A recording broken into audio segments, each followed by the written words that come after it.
CM Revanth రెడ్డిని కలిశారు, మీకు ఎలాంటి భరోసా ఇచ్చారు?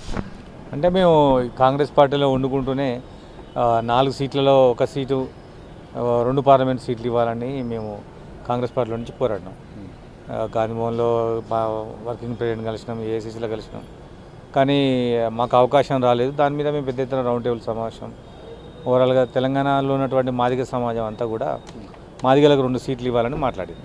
ఈ సందర్భంలో సీఎం గారు అంటే మా మీడియేటర్ ద్వారా సీఎం గారిని కలవడం జరిగింది.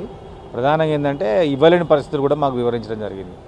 భవిష్యత్తులో మాదిగలకు అవకాశం ఇస్తామని ముఖ్యమంత్రి గారు చెప్పడంతో మేము అంటే ప్రధానంగా మేము వెనుక తగ్గడానికి ప్రధాన కారణం ఏంటంటే బీజేపీకి బెనిఫిట్ కావద్దని, దానివల్లనే మేము వెనుకకు తగ్గినాం. కాంగ్రెస్ పార్టీకే ఉండాలని, కాంగ్రెస్ పార్టీని గెలిపేయాలని మేము నిశ్చయించుకున్నాం. ఎందుకంటే బీజేపీ పార్టీ వస్తే అసలు రిజర్వేషన్ల సమస్యనే మొదటికి వస్తుంది. రిజర్వేషన్ రద్దయితాయి, రాజ్యాంగం రద్దయితాయి, మత కళలు వస్తాయి, దళితులపైన, క్రైస్తవులపైన, గిరిజనులపైన దాడులు ఉంటాయి, ముస్లింలపైన. ఇవన్నీ ఆగాలంటే ఈ తెలంగాణ రాష్ట్రంలో బీజేపీకి ఛాయిస్ ఇవ్వద్దని, బీజేపీకి లాభం జరగొద్దని మేము కాంగ్రెస్ పార్టీకి సపోర్ట్ చేయాలని, కాంగ్రెస్ పార్టీతో ఉండాలని మేము డిసైడ్ అయ్యాం.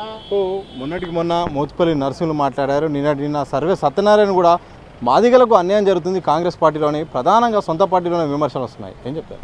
అంటే మేమంతా కాంగ్రెస్ పార్టీలో ఉన్నాం, మేము మా కులంలో కూడా ముందు పుట్టినాం కదా, ముందు కులం ఉంటుంది కదా, తర్వాత మేము పార్టీలో చేరినాం. కులంకి అన్యాయం జరిగినప్పుడు పార్టీలో మాట్లాడకపోతే ఎక్కడ మాట్లాడతాం? పార్టీలో మాట్లాడినాం.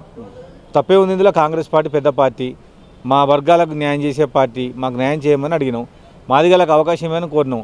అది పార్టీలో ఉన్న వాళ్ళైనా బయట వాళ్ళు ఎవరైనా మాట్లాడతారు. అది పార్టీ న్యాయం చేయమని అడుగుతున్నాం. మాకు అన్యాయం జరిగింది. గతంలో ఆ 2 సీట్లు మావి ఉండే, ఇప్పుడు ఆ 2 సీట్లు మాకు ఇవ్వమన్నాం, ఇవ్వలేదు. అయినా మేము కాంగ్రెస్ పార్టీకి సపోర్ట్ చేయాలని ఇచ్చినాం. ఎందుకంటే సపోర్ట్ చేయాలని నిశ్చయించుకున్నాం. అటు మోత్పల్లి నరసింహులు గారు కావచ్చు, సర్వసత్యనారాయణ కావచ్చు, ఆ కులానికి సంబంధించినటువంటి సీనియర్ నాయకులు, మరి ఆయన కేంద్ర మంత్రిగా పనిచేసాడు, నేను రాష్ట్ర మంత్రిగా పనిచేసాడు.